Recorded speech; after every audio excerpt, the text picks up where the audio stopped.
Hello my fellow Helios and Hero Bros. I know it's been a while since the last video went out. This is another tips and tricks video though. Hold on, I got a smudge on my screen. I got a smudge! So I have finished number 147. I'm going to show you a few tricks of my own that I use to help color. I have finished the drawing. I feel as though I don't need to share the drawing experience because it's different for everyone. But what I can say, and this is the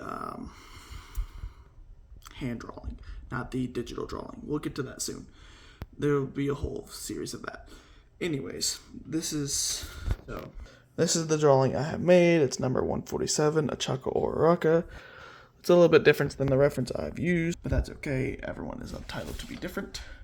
So I use Copic markers, these little bad boys. So, and it all depends on your material. But what I like to do is I like to test out everything before I put it to the actual paper. So this is just doodle knob. So I'll just go over here and I'll just bloop. And I'll be like, oh yeah, I actually really like that color. Or no, that one's actually too dark for what I'm trying to do.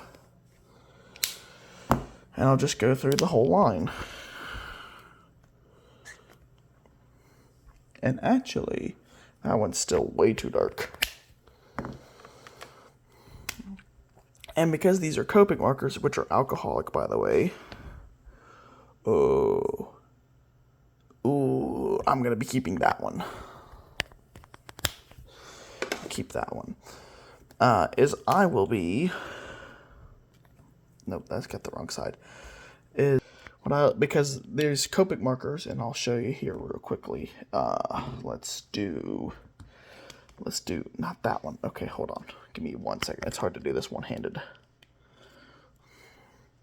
So what I like to do, and I'll show you quickly what you can do, is it's really kind of cool because they're alcoholic markers.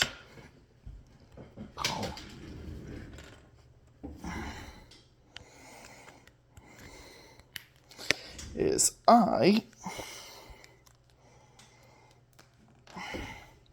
So because they're say if I had, this is a W3, which is a warm grayish color.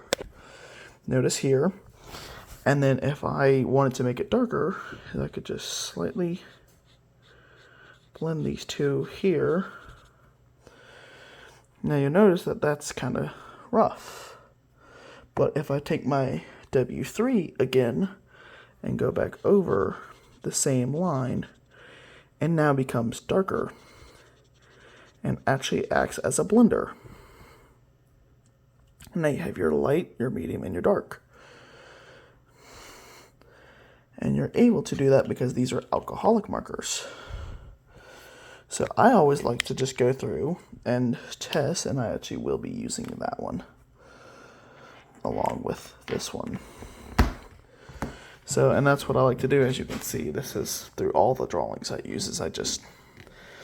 And I do have special bleeding cards because they tend to bleed through paper. But because this is a bleeding card, it actually allows me to blend the markers together, as you see with this one.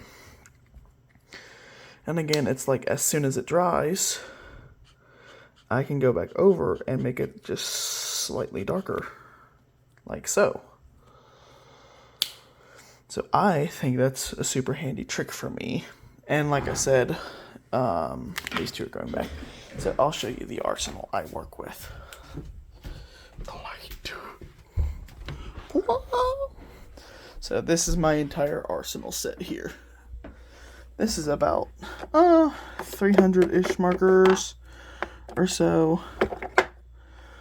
I'm going to go for dial it back a little bit with the colors.